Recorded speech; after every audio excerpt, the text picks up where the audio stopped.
This is the Work Smart Hypnosis Podcast, session number 347, the All-Positive Pretalk Encore. Welcome to the Work Smart Hypnosis Podcast with Jason Linett, your professional resource for hypnosis training and outstanding business success. Here's your host, Jason Linett. Hey, it's Jason, and I'm going to be a little bit brief in the introduction to this week's episode because if you listen carefully, I maybe only have about 70% of my voice right now, and feeling fine, feeling perfectly healthy. I've just been at a business mastermind for the last 4 or 5 days. Constant work in terms of workshopping new ideas, networking with other business owners, in terms of strategies to level up a lot of what I offer and create greater impact out there in the world. And a lot of late nights in cold weather outdoors, and thus the scraggly sound of my voice, which is why this week's episode is our very first ever encore episode, which is a fancy way of telling you we're about to replay a previous episode of the program. Yet the one that we've chosen goes back to, first of all, episode number 1, where this program premiered in June of 2014 with something called the All-Positive Pretalk. Because the way that most hypnotists do their pre-talk in advance of their session, truth is, they actually scare their clients with concerns and fears that they likely did not have. Let's call this out. The people who are reaching out to you for services utilizing hypnosis for change probably aren't afraid that they're going to be made to do things they normally would not do. And here's something slightly provocative. Maybe they're holding on to some useful belief system that they see you as someone who, in some ways, could help them to do something they normally would not do. So kind of dismissing the classic pre-talk structure, I did not intend this to be as groundbreaking as it was for a lot of people in this industry, and this is the thing that I get some of the best feedback on. Instead, let's do the hypnosis pre-talk in a way that sets the foundation for a successful experience, rather than brings up fears they likely don't have. Now, we're not about to replay episode number 1. Instead, a little while ago, we did an episode called the All-Positive Pretalk 2.0, and we're about to transition over to the lecture content of that session.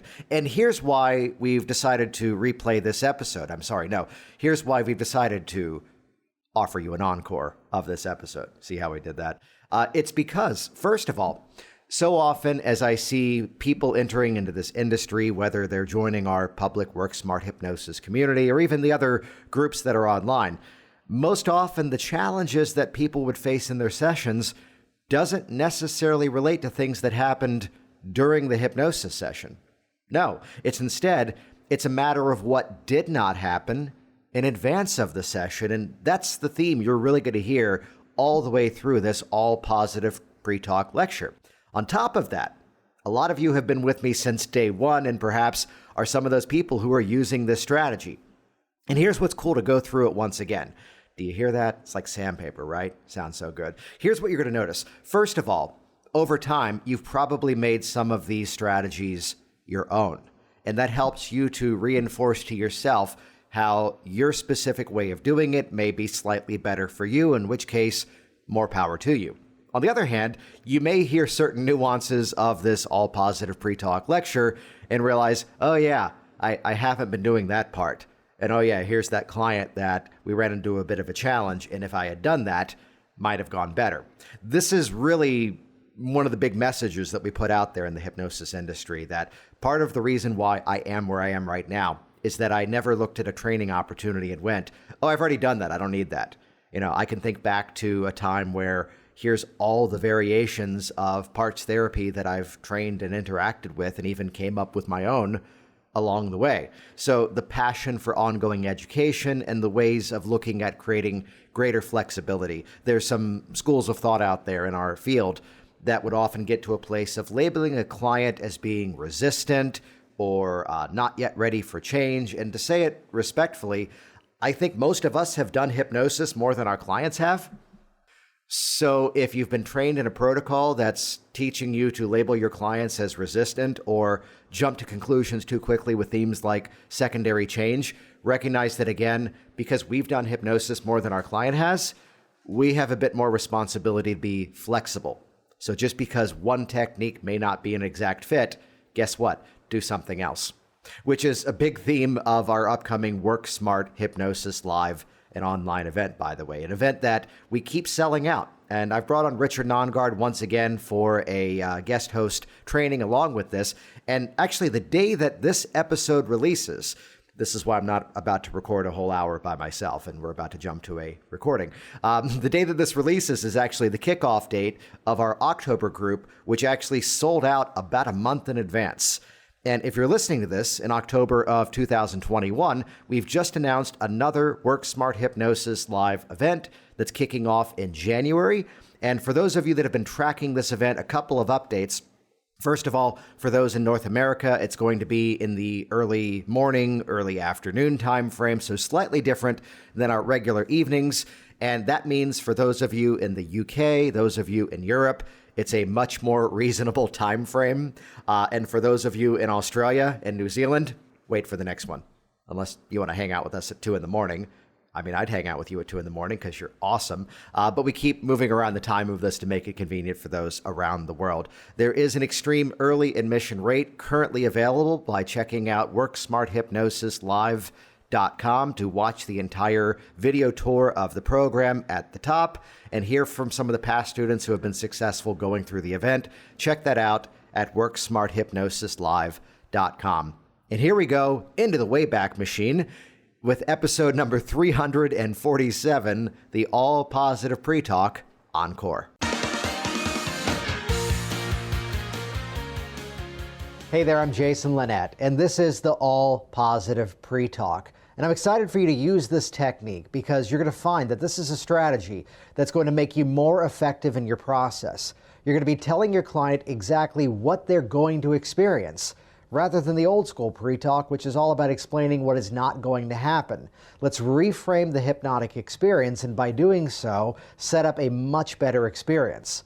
Rather than just using the pre-talk to dispel the myths and misconceptions of the process, let's use our pre-talk to actually pre-frame the process and set the client up for that incredible client success. So I will tell you ahead of time that this whole mechanism of teaching hypnosis through way of a video screen is something I've been doing for quite some time, whether it's my online hypnosis training, Hypnotic Workers, or Hypnotic Business Systems, my business training. I mention those because there's a whole mechanism of how I like to teach, which is to make it very easy for you to digest the information, which is why there's no handout for this presentation. Well, there is a handout, but it's not a traditional handout. Instead, it's a transcription of this exact presentation that you're watching right now. Because the benefit of that becomes is that as much as this is something I've done more than 1,000 times, it's something that I'm still refining. So even for those of you that have seen me talk about this before, stick around because there's some updates. So I'm about to deliver the entire pre-talk the way that I would traditionally do it. Now take note, I'm not going for speed, I'm not going for efficiency here, I'm going for maximum impact by talking about what is going to happen rather than what's not going to happen. So just to rewind back a little bit, a client comes into my office, they've filled out their office forms, and I simply set the opening frame. Great. The way we tend to work today is that first of all, we're going to spend some time talking about your goals that you've shared on these papers. Then we'll talk about hypnosis, what it is, what it isn't, and then we'll get to work from there. Sound good? And everyone says sounds good because that makes sense. So it's where I begin the process by talking about the client's goals. What are the outcomes you want to create? What do you expect to happen a week from now, a month from now, 5 years from now? You're getting your client to future pace themselves before they even come into your office. And a few other extra questions are there, which the benefit of this becomes is that here is my intake sheet. And when I hit the bottom of that, it's a natural pivot point to then go pre-talk.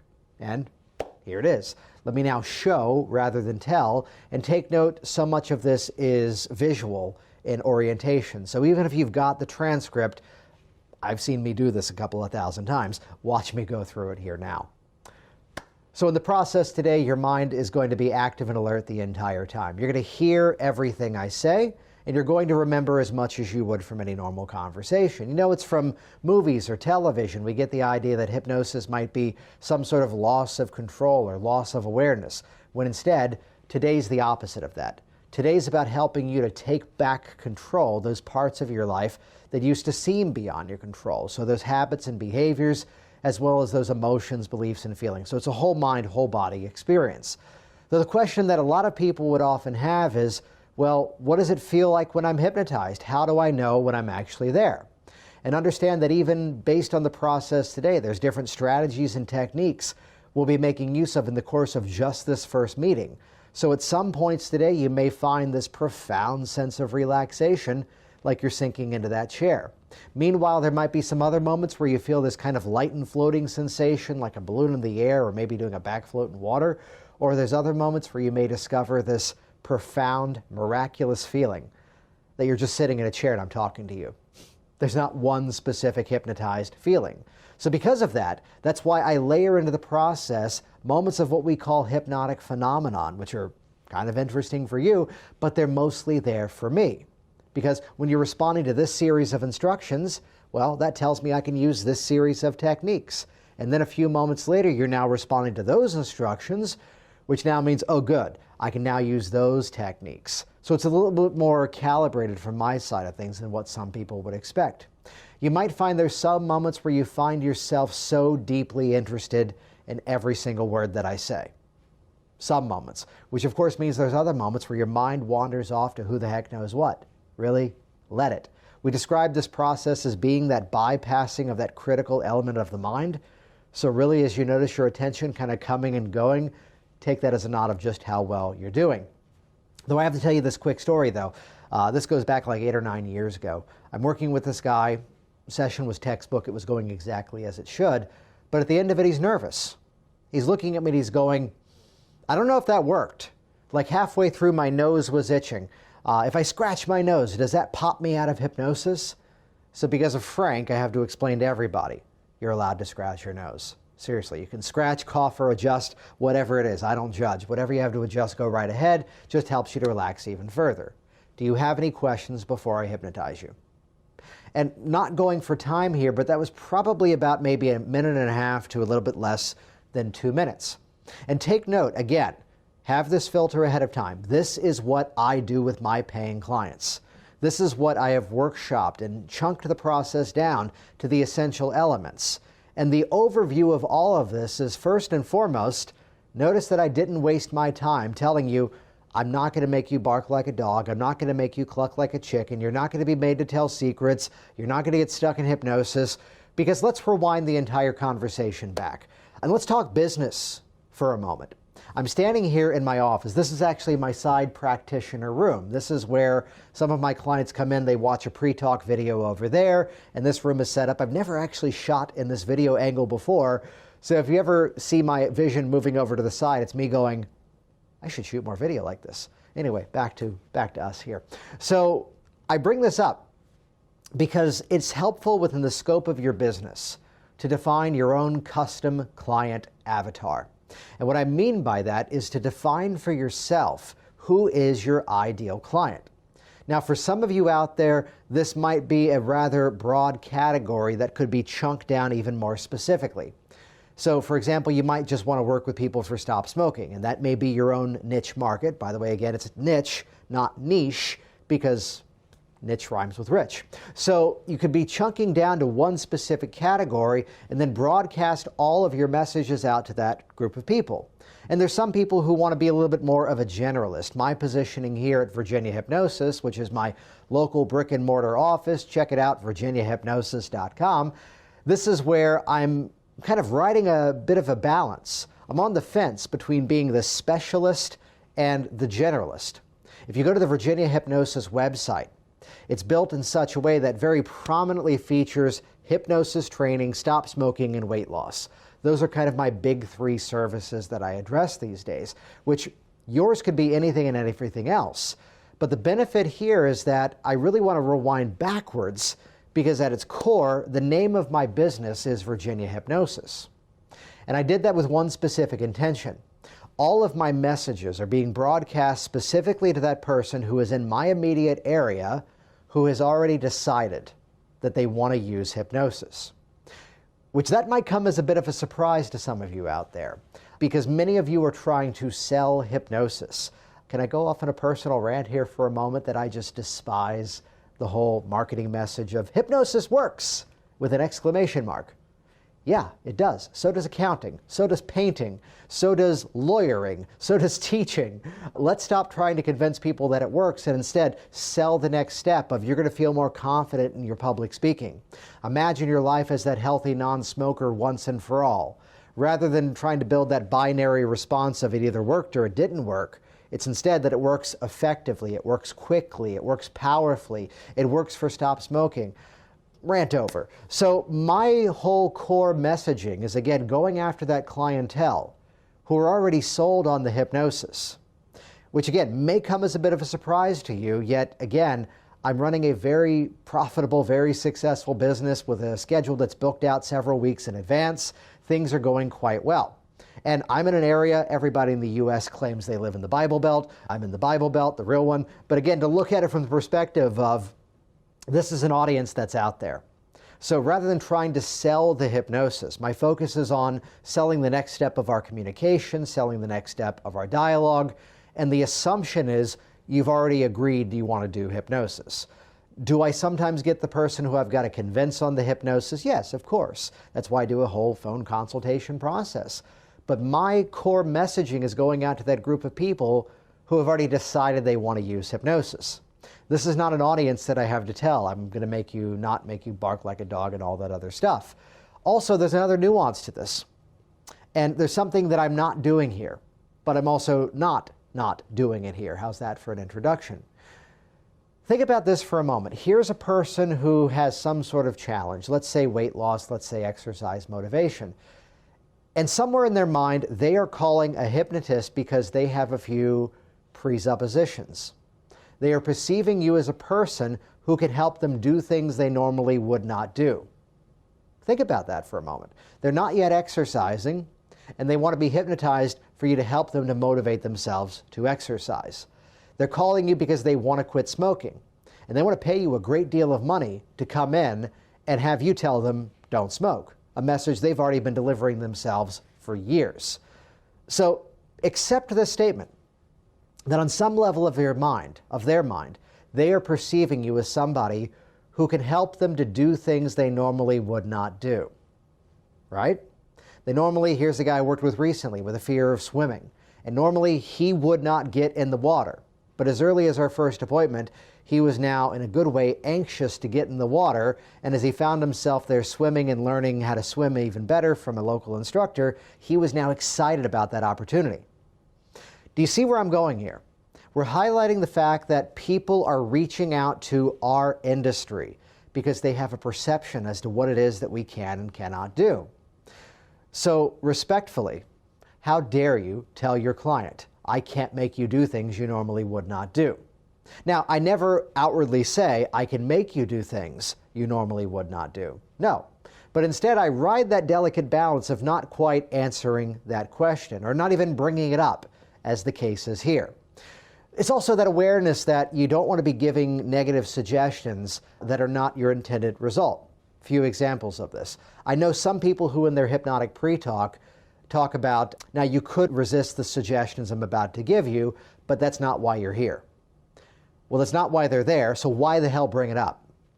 So think about this for a moment. How do we take the entire hypnotic pre-talk structure and change the dialogue in such a way that now I'm going to be talking about what is going to happen rather than what isn't going to happen?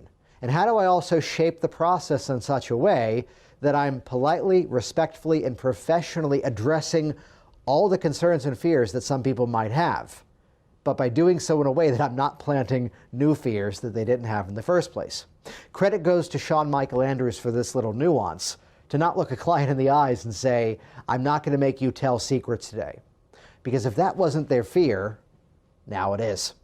So in the shape of this, I'm going to deliver it one more time here. This way you're going to have multiple transcriptions of the same process in this dialogue, because again, it's never the same thing.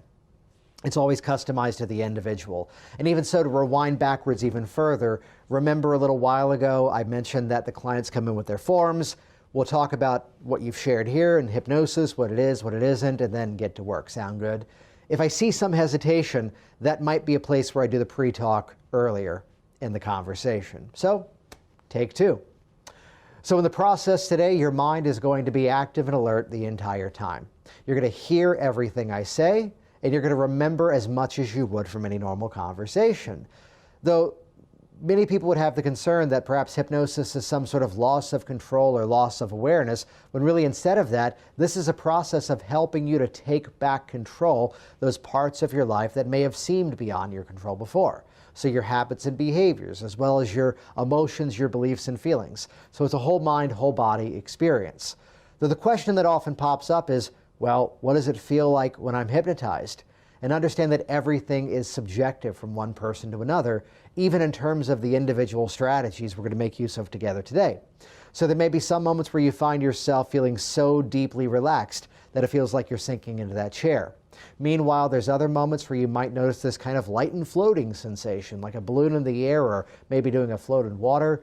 Or there may be some other moments where you discover this absolutely miraculous feeling that you're just sitting in a chair and I'm talking to you. There's not just one specific hypnotized feeling, which because of that, that's why I'm going to layer into the process today moments of hypnotic phenomenon, moments that are rather interesting for you, but they're mostly there for me. So when you're responding to this series of instructions, that tells me I can use this series of techniques. And then a few moments later, when you are clearly much deeper in hypnosis responding to those instructions, that tells me I can use those techniques as well. So it's a little bit more measured from my side of things than what some people would expect. In addition to that, there may be some moments where you find yourself so deeply interested in every single word that I say.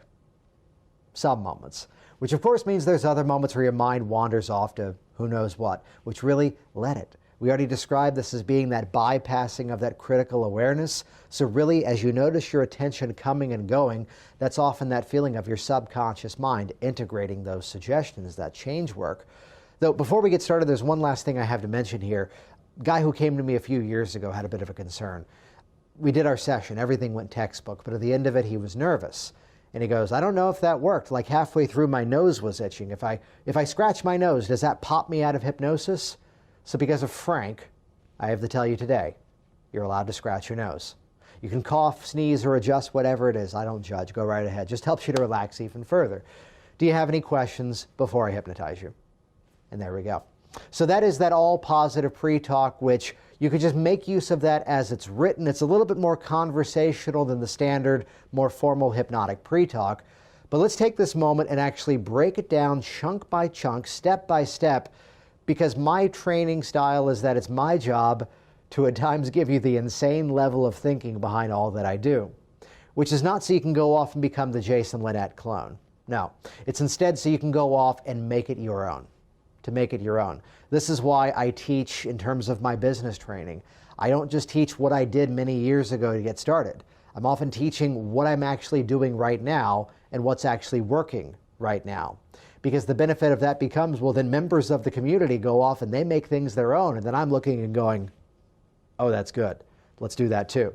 So again, the more we're all successful, the more we're all successful. So the process begins.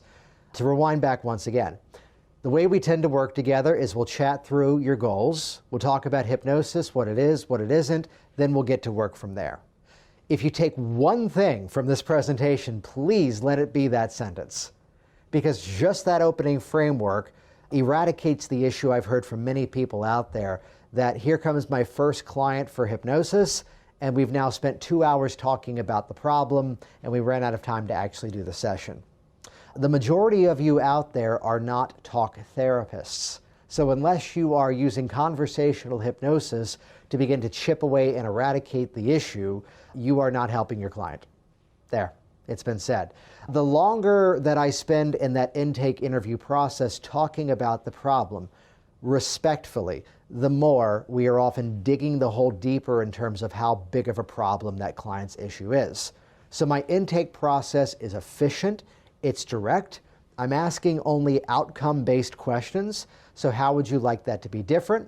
What's the story you want to be telling me the next time you're here that's going to validate just how well this is working for you? What's that success story you want to be talking about years from now? These are the questions that are now putting the answers in terms of what they're going to be doing differently, rather than how big of a problem this thing has been up until now. So because of that, and also working through that intake form, that's given me the roadmap, which the benefit is when we get down to the bottom of the page, it's a seamless transition to now take further control of the session and begin the pre-talk, which has me in and out of my intake process in typically 10, 15 minutes nowadays. It's not for the sake of get on with it. It's for the sake of focusing the process on where we're going. We do things differently. It's a beautiful frame to work from. So that now gives me a seamless transition into the pre-talk without a get ready. And what I mean by that is this is where I see a lot of hypnotists often showing a lapse in confidence, is they feel the need to set up everything they're about to do. Let me explain this by way of a metaphor. I used to be very active in a group called Business Networking International, BNI. It's an international networking community where only one person of any profession can be in any one group. So there's one banker, there's one realtor, there's one real estate agent, I just said that already, there's one accountant, there's one personal trainer, and luckily there's not too many of us out there, and I've actually influenced a lot of people to join BNI. I bring that up here because here's the meeting that I went to that only had 20 members, and the meeting is supposed to be done and over with in 90 minutes. The meeting with 20 members always went 15 minutes over. Meanwhile, the group that I used to be a member of had like 50 members, and we always finished early. Why? They were getting rid of the exposition. The 20-member group, we're now going to introduce Susan. Susan's our graphic designer in this chapter, and Susan is the vice president, and the role of the vice president is to track referrals. Please give a warm welcome to Susan. Then Susan would get up. Hi, I'm Susan, and my job in this chapter is to count she just said that, count the referrals. Too much exposition. As opposed to the group that I was a member of, and let's now toss it over to Susan. Susan just gets up. Hi, I'm Susan. I'm the accountant, and part of my job here as the vice president is to be accountable for all the referrals. And 5 seconds, she covered everything, rather than in a moment in all this exposition. So I'm making a seamless transition from how do you want that to be different 5 years from now? Okay, great. So in the process today, your mind is pre-talk, pre-talk, pre-talk. It's a seamless transition. It just conveys that confidence, gets us on with the process effectively, naturally, respectfully, in a wonderful way. Let's now officially break down this pre-talk strategy, the all-positive pre-talk, which to be fair is not all positive, it turns out. There's really one negative that I reference, but this is a visual because I'm distancing and dissociating that one negative thing. I begin the process with what's commonly referred to as truisms. Statements that are absolutely verifiably true. These are pacing statements. So in the process today, you're going to hear everything I say, and you're going to remember as much as you would from any normal conversation. Let's break that down. As long as the person has a sense of hearing, they're going to hear everything that I say. And even if they may doze off slightly, it takes some time to get to the deeper levels of deep restorative sleep.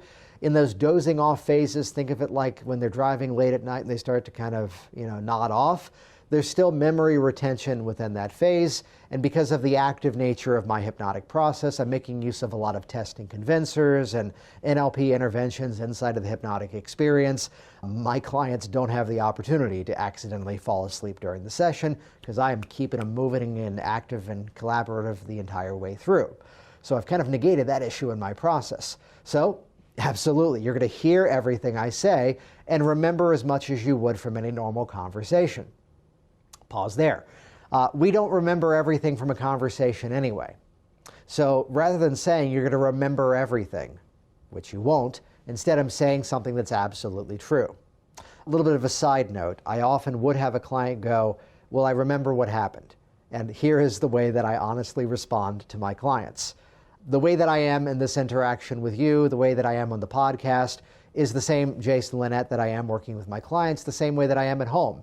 I'm typically not in a shirt and tie in the office these days, but I had a photo shoot this morning and, hey, the camera's set up, let's keep going and make this pretty. Respect the purple. So the format of it would be that, again, I'm saying things that are absolutely true. You're going to hear everything I say. You're going to remember as much as you would from any normal conversation. Clients would ask, will I remember the entire process? Here's my honest response. And if you do it this way, sorry. Well, there are some people who would find some benefit of clouding the entire hypnotic experience in amnesia. That you would leave this office and not actually know what happened, which may hold on to the value of the process deep within your subconscious mind. Well, you'll see that in the process we're going to make use of today, there's two reasons why I don't do that to people. The first is I'm going to be teaching you self-hypnosis techniques you can do anytime, anywhere without anyone knowing you're doing something. And if you didn't remember the techniques that I taught you, why should I bother teaching them to you? So the fact that you're going to remember the process makes you even more effective to build that independence within you rather than a dependence upon having to come back to me, because these are techniques you can take with you. And again, there's some people who would do hypnosis and have you forget everything and not remember the session, which I don't do that to people because it's frickin' creepy to go somewhere for an hour and not know what happened, so I don't do that to people either. And a sense of calm now washes over the room. Yay, this is a good thing. So there's the opening setup. You're going to hear everything I say, and you're going to remember as much as you would from any normal conversation, because we don't remember everything from a conversation anyway. If I do have a client down the road who goes, I don't remember the entire session, I can now refer back. Ooh, Sales 101, satisfy objections before they arise. I am eradicating the majority of problems that would arise during a session by addressing them in the pre-talk. This is what your pre-talk should be focused on. So if they say I don't remember everything, well, I told you you wouldn't. And on top of that, there is a natural dream-like quality to the process for the simple nature that so many things happen in a short amount of time. When you first wake up from a dream, you may have more of a vivid memory of it, but then eventually some of it fades away. The important stuff sticks with you, and we're now satisfied. Rather than being a loss of control, notice the distancing and dissociating. Loss of control is that thing all the way over here. Rather than being a loss of control like we'd see from movies or television. Instead, this is a process of helping you to take back control. My body language has moved from this disgusting, horrible thing over there, which we're not doing, instead to this beautiful framework of the two of us working together. So I'm using some body language here, some spatial anchoring, some analog marking, and all sorts of other strategies that we can nerd out on language and lingo here to highlight that rather than being this loss of control of this thing over here, instead, this is a process of helping you to take back control of those parts of your life that used to seem beyond your control. Those habits and behaviors, as well as those emotions, beliefs, and feelings. It's a whole mind, whole body approach. So I'm giving myself leverage to work on this issue on multiple layers. The other nuance to this is that sometimes I have their client forms here off to the side. Rather than being a loss of control, instead, I pick up their forms. Today's just simply about helping you to take back control of all this stuff. Sound good? And they always kind of giggle at that and go, yeah. So that's another variation of it. Though the question that often pops up is, what does hypnosis feel like? And get ready, folks, here comes your favorite friend, the listing pattern. Rather than being, so some people would have the question of, what does hypnosis feel like? Well, understand this, there's not just one specific hypnotized feeling. There may be some moments where you feel this profound relaxation, like you're sinking into that chair. There might be other moments where you notice this kind of light and floating sensation, like in water perhaps, or a balloon in the air.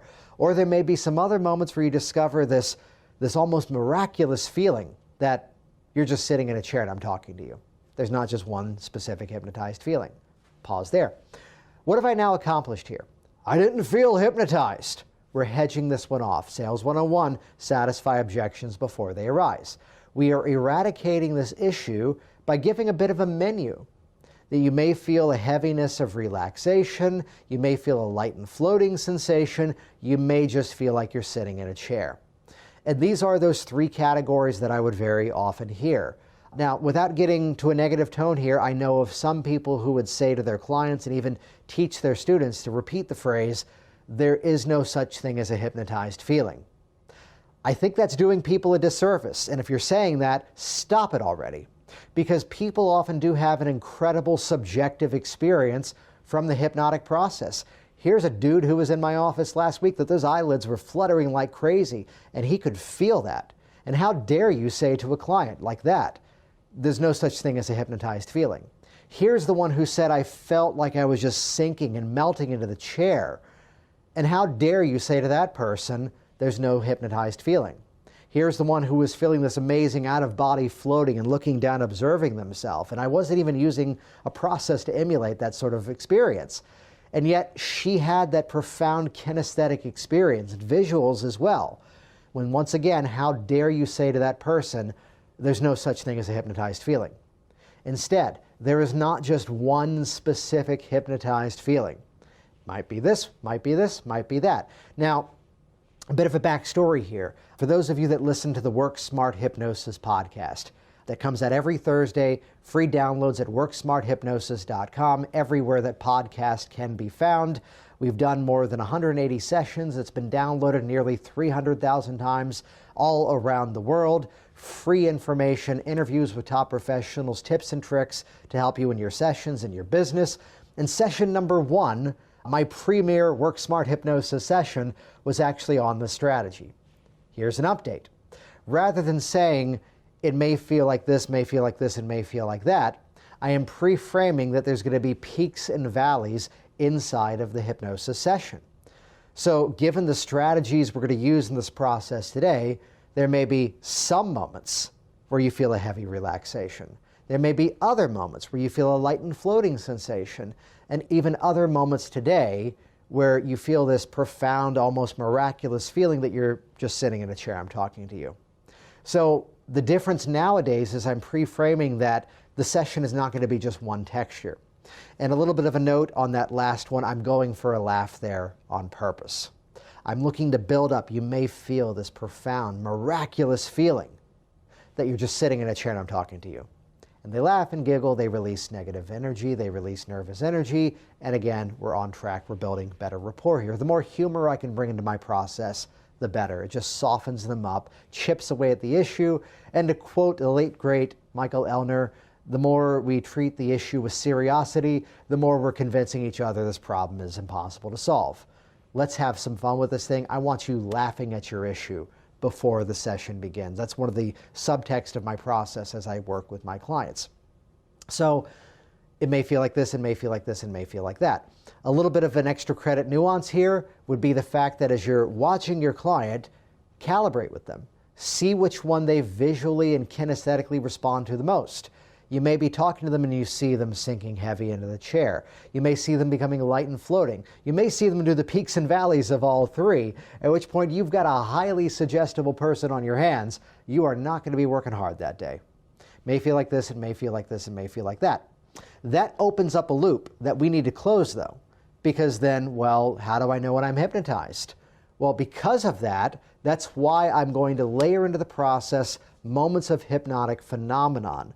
Moments that are kind of interesting for you, yet they're mostly there for me. What have I now accomplished here? I have set up in advance the fact that I'm going to do some hypno stunts, some hypnotic magical moments during the time together today, which without saying this in advance, why the hell would I make their arms stiff and rigid?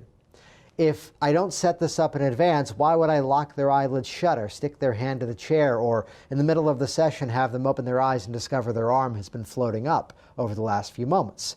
I am now giving myself permission, let's phrase it this way. I am now giving myself permission to let things become a little weird sometimes in an appropriate way, because we're using these magical hypnotic phenomenon moments to calibrate to the individual, which that's a true statement. Also, I'm a big proponent of using hypnotic conviction in the process. This is why there's so much content inside of my Hypnotic Workers library about how do we reliably build this phenomenon in such a way that I'm able to build it with practically everybody that I work with in a systematic format. So I've now given myself permission to do things that are a hypnotic nature, which now are going to have a specific reason inside the process, rather than going, why is my arm getting stiff and rigid? Instead, now it's motivated. Now there's a reason. So in the process today, and get ready for some wonderful embedded commands coming your way. In the process today, what does it feel like? Because of that, that's why I'm going to layer into the process moments of hypnotic phenomenon, which are mostly for you, but they're also there for me. Because when you're responding to this series of instructions, what if I just told my client, you're going to be following my instructions? Because when you're responding to this series of instructions, that tells me I can use this series of techniques, and I'm drawing a visual across. And then when you are much deeper in hypnosis, responding to those suggestions, that tells me I can use this series of techniques. So it's a much more calibrated process than what most people would expect. And the whole reason that I do that is to be able to look down the eyes of my client and tell them, you are deeply hypnotized. Chip away at that state before we even officially go there. I'm also, again, building that presupposition that you're going to be following my instructions, and that's what's going to make this process effective. It's also showing some level of, let's call it out, hack science expertise, because that is a true statement, but not entirely the case at times, because if you're following the Harry Aaron's depth scale, 1 to 6, of catalepsy to amnesia and aphasia to anesthesia and such, to profound hallucinations, it's not the only model of hypnotic depth. It's perhaps the most workable, in my opinion, but we can violate that model in a conversational way without a formal hypnotic trance state. But if I am working in a format where I'm going to be calibrating to the individual, and I know I want someone at a level of an Aaron's 4 before I use these techniques, I might be using my sequence of using glove anesthesia for dissolving away anxiety or cravings or whatever it may be as my little checkpoint to go, yep, I'm at the desired depth, I can now use this strategy. So again, I'm telling the truth the whole way through the process and also setting up in advance that now I can do these hypno-stunt moments and set the process up for a much more successful experience. Responding to these suggestions, it tells me this. Responding to those suggestions, it means that. Go for some theatrics here. There may be some moments where you find yourself so deeply interested in every single word that I say. Some moments. Which of course means there's other moments where your mind wanders off to who the heck knows what. Let me now introduce you to my favorite phrase, which is depending on the rapport in the room. If you've ever been through my trainings before, you've heard me use this phrase a lot, which is my catchphrase for the client, use dirty words in our conversation, which means game on, now I get to as well. So if they've dropped the F, if they've dropped the S, if they've said these words, then I mirror and match and I feed it right back. And my line is always the same. Oh, great, now that you've used it, I get to use it as well. See people where they are, help them to get where they want to be. So, forgive the language, but again, these are examples of the client has used the language, so now I'm going to model and match it back at them. So there may be some moments where your mind is so deeply interested in every single word that I say. And sometimes your mind wanders off to who the hell know what, or many other much filthier options of that one. Which again, I'm delivering it in a way that the timing of it is what gets a laugh, gets a little bit of a chuckle. But check this out, because the next phrase is now going to claim something that could be a pitfall of the process, and instead turn it into a strength. Though we describe this as being that bypassing of that critical awareness of the mind. And if you ever notice that attention kind of coming and going, take that as a nod of just how well you're doing. Or that's the feeling of your unconscious mind integrating the hypnotic suggestions. And excuse me a second, I have to scratch an itch. Oh yeah, felt good. Because we have now successfully taken one of the primary reasons people would go, I don't know if that worked, and claimed it as a hit. Hey folks, it's all hypnotic suggestion. So you might as well always be leading appropriately, is my phrase here. So rather than the moment of, as Sheila Granger would say, where the brain becomes a little bit of a chatterbox and suddenly they're so focused on quitting smoking, but I promised that person I'd write an article for her blog, and I need to get that to her by Tuesday, and I'm filming this video now, and I need to also write that article before my 4 o'clock client comes in. And then we went out to dinner last night, we saw a concert, and we ordered a slice of carrot cake, and it was massive, and we brought home half of it, which we're going to share with the kids tonight. These are honestly the things I've been thinking of, in addition to be so focused on you during this training lesson here. Multitasking. 7 plus or minus 2, is that the conscious mind number? So this is how our brains work. This is something that's going to be happening. I was thinking about that itch. This is something that's going to be happening during the session no matter what. No matter how profoundly deep they are in hypnosis, Sheila's right, the brain's going to be a bit of a chatterbox. So if there's no way to prevent that, let's claim it. Let's make use of it. I've even been known to say this at times, and I do back up the statement. There's some moments where I'm using a style of work which is about catching your conscious mind up in a story, because embedded in the story are powerful hypnotic phrases which lock into your unconscious now. So it's where I'm using strategies on purpose that are getting that mind kind of wandering away. So again, we're claiming what could have been every reason why this didn't work, instead to be every reason why I got this. This is going to be easy, which is a big catchphrase in the process I use with my clients here. So whatever framework of that makes sense for you. The last nuance is the little bit of a playful way of bringing up the fact that you're allowed to move around throughout the process. So in my session, again, I'm interactive with the clients. I've been given permission to physically interact with their arm. So because of that, though, I'm going to make use of this little nuance to bring up the fact that they may need to move around because they're going to be sitting there for a while. Now, here's a way of doing it without the story. And if you ever have to scratch, cough, move, or adjust, simply go right ahead. That just helps you to relax even further. You could use that phrase. Mine is a true story, which timing is everything. I'll show you the way that I used to do it, though don't do it this way. It's the story of a guy who came here like 8 or 9 years ago, which this really was 8 or 9 years ago. And at the end of the session, he was nervous as he was kind of concerned that it didn't work. And I would pause there, which would introduce a theme. So instead now I just keep rolling. He was concerned. He goes, yeah, like halfway through my nose was itching. If I scratch my nose, does that pop me out of hypnosis? Does that mean it didn't work? So what am I doing here? I'm letting it land the entire thing. I'm landing the entire statement before they can stop and judge what was going on there. That he was concerned, what if the hypnosis didn't work? If I paused the story there, that planted an unintentional seed. At the end of the session, he was there going, we did the entire session. He goes, yeah, like halfway through, I was really concerned because my nose was itching, and I was concerned the process wasn't working because if I scratch my nose, does that pop me out of hypnosis? And because of Frank, his real name, because of Frank, I have to tell you, John, scratch, cough, or adjust, whatever it is, I don't judge. Whatever makes you feel more comfortable, go right ahead. And forgive the blunt language here, but there is a very specific gesture that I'm delivering as I say, I don't judge, and I look away.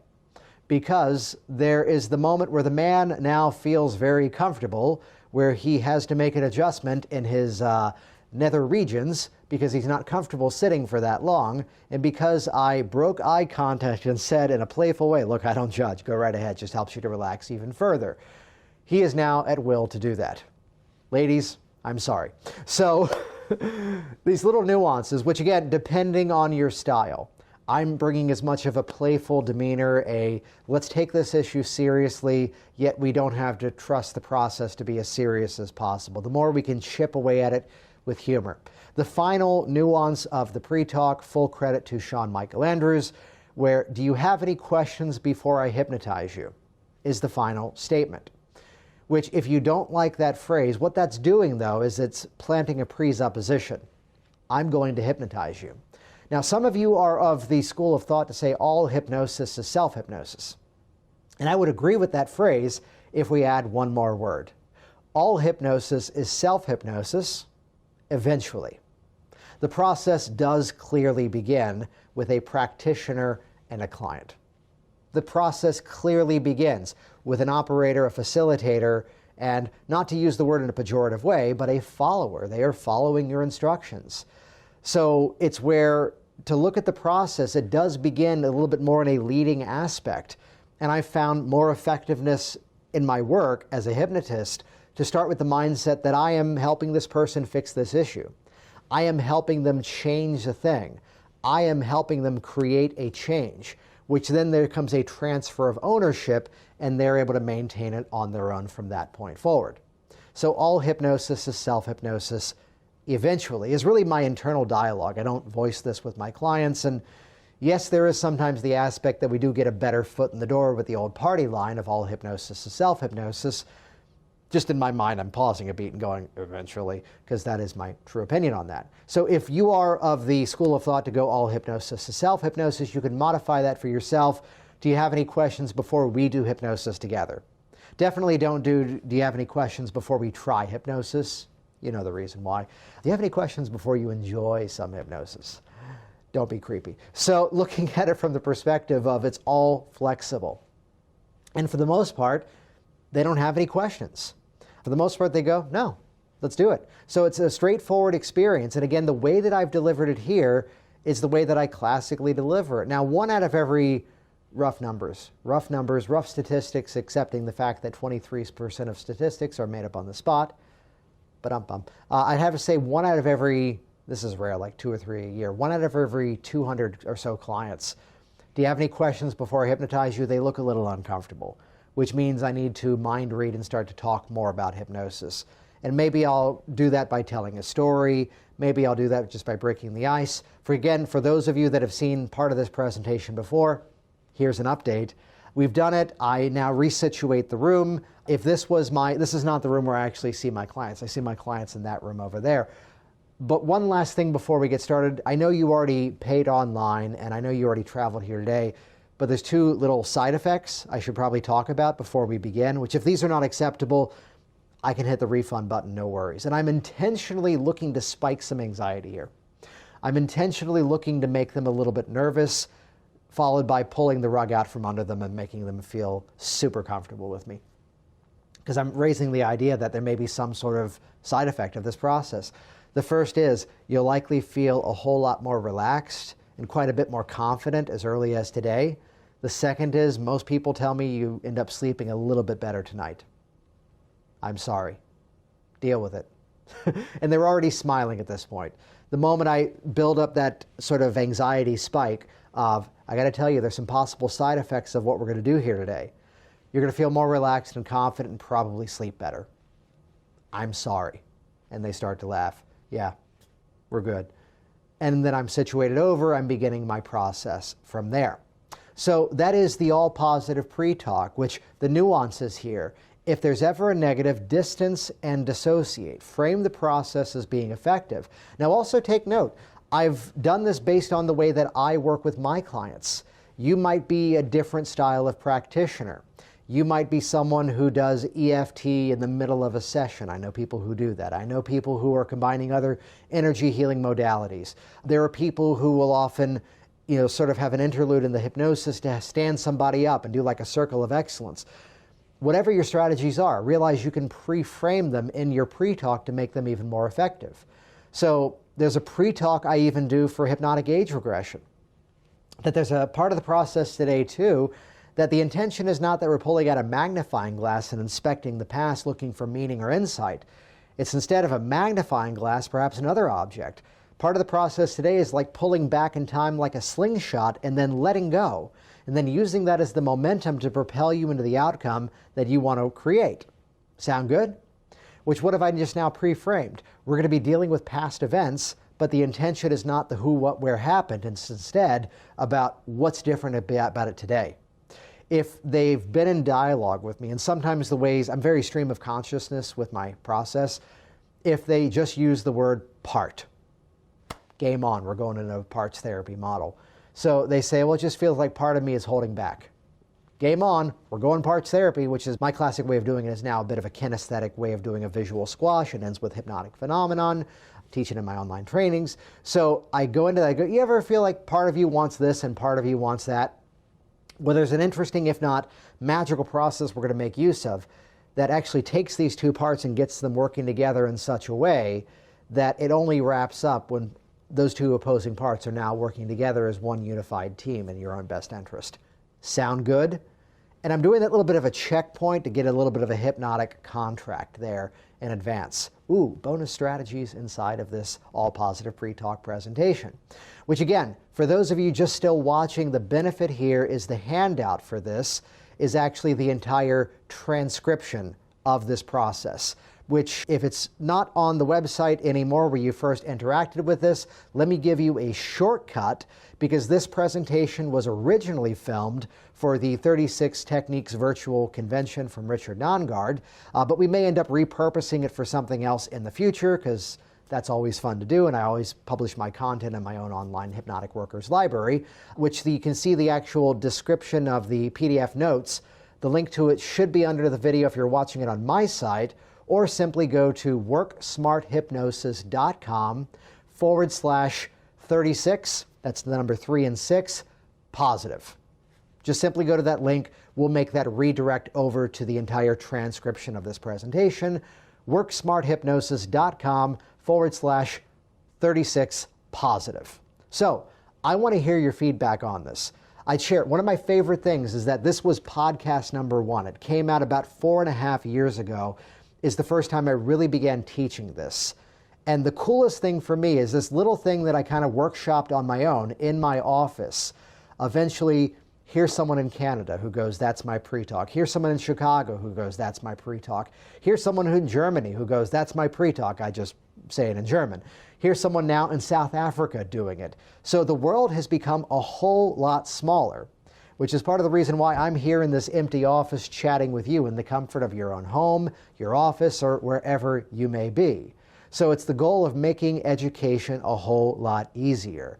So with that, I'd also encourage you to check out hypnoticworkers.com. That is the all-access pass to my hypnosis training library. Rethinking the process from the ground up in terms of how we think about hypnotic depth, how we make use of instant and rapid inductions, progressive muscle relaxation inductions, more kinesthetic, more organic style hypnotic induction methods, getting into deepening, just a whole cornucopia of strategies to use in your process, plus real client sessions that, like I'm doing for you with this presentation, have been transcribed to model as well. Check that out over at hypnoticworkers.com. or grow your business at hypnoticbusinesssystems.com. You're able to get access to either of these libraries starting at just $47. Check it out. One last time, just to bring it all together, here is the pre-talk one last time. So in the process today, you're going to hear everything I say, and you're going to remember as much as you would from any normal conversation. You know, it's from movies and television. We get the idea that it might be some sort of loss of control or loss of awareness, when instead today is the opposite of that. Today's about helping you to take back control of these parts of life that it's time you get to take back control of them. Though the question that people often have is, what does it feel like when I'm hypnotized? And understand that given the different strategies we're going to use in terms of our time together today in hypnosis, there's a whole range of feelings you might experience. There might be some moments where you feel this deep, profound relaxation, like you're sinking into that chair. There might be other moments where you notice a sort of light and floating sensation, like a balloon in the air perhaps, or there may be some other life-changing, miraculous moments where you just feel like you're sitting in a chair and I'm talking to you. There's not just one specific hypnotized feeling, which is why I'm going to layer into the process today some magical hypnotic moments, which are really cool for those people around you asking you, how did the session go? And you're able to tell them of, yeah, I was looking at my arm and this weird thing was happening. That was cool. I put these processes into this time together today because it's not just for you to have this story, but it's also for me to choose the best way to work with you. Because there may be some moments where you're responding to these instructions, and that tells me I can use those techniques. And then there's other moments where you are so deeply hypnotized responding to those instructions, oh, game on, I get to use those techniques instead. So it's a lot more calibrated and measured from my side of things than what some people would expect. Now, of course, there may be some moments where your mind becomes so deeply interested in every single word that I say. Some moments, which of course means there's other moments where your mind wanders off to who the hell knows what, which really, let it. Remember on the phone call I told you that this is already that bypassing of that critical awareness of your mind. You know you want to throw out those cigarettes, and yet up until now you've been smoking. Well, you're going to find that same ability of the mind may be active during the session, where your mind may wander off to other things, other objects, other things you've got to do this weekend perhaps, which really, if that's happening, let it. Because that's that moment of that conscious mind getting out of the way, which is fully opening up that subconscious processing to fully lock in this change once and for all. Now, I do have to tell you a quick story, though, that years ago, I'm working with this guy, and the session was textbook. It went exactly as it should. Actually, he's been a non-smoker for like 8 years now. True fact. And we worked together. At the end of the session, though, he was nervous. As he goes, I'm not sure if that worked. Like halfway through, my nose was itching. If I scratch my nose, does that pop me out of hypnosis? And because of Frank, I have to tell you today, scratch whatever you want. Get comfortable. That just helps you to relax even further. It's my job to put the right words in the right order to help you to walk out that door once and for all and be that non-smoker. Do you have any questions before we kick this habit once and for all? No. Ready to do some hypnosis? Yeah, great. Let's begin. So once again, thank you so much for joining me for this presentation. This has been, hey, let's officially call it the All-Positive Pre-Talk version 2.0. I'm Jason Linett. Listen to the Work Smart Hypnosis podcast. Join me inside of my online communities at Hypnotic Workers or Hypnotic Business Systems. Should you have any questions, feel free to email me or shoot me a message on Facebook. I'm Jason Linett. Have a good one. Thanks so much for joining me. Jason Linett here once again, and as always, thank you so much for interacting with this program, leaving your wonderfully glowing reviews online, and as well sharing this in your ongoing communications in the industry. I'm going to go take a nap, drink some tea, and be ready to jump into class this coming Thursday. And for those of you looking for more like this, check out WorkSmartHypnosisLive.com. The cool thing is about half of the attendees are brand new to hypnosis, and the other half are people who, on paper, already have significant training, or perhaps are already out there helping people with their skills, but are looking to level up their success, get more consistent client outcomes, break away from rigid protocols and scripts, and help to create that work smart philosophy inside the work that you do. Check that out, WorkSmartHypnosisLive.com. Anybody have a Ricola? I'd love to borrow one. Thanks for listening. Thanks for listening to the Work Smart Hypnosis podcast at WorkSmartHypnosis.com.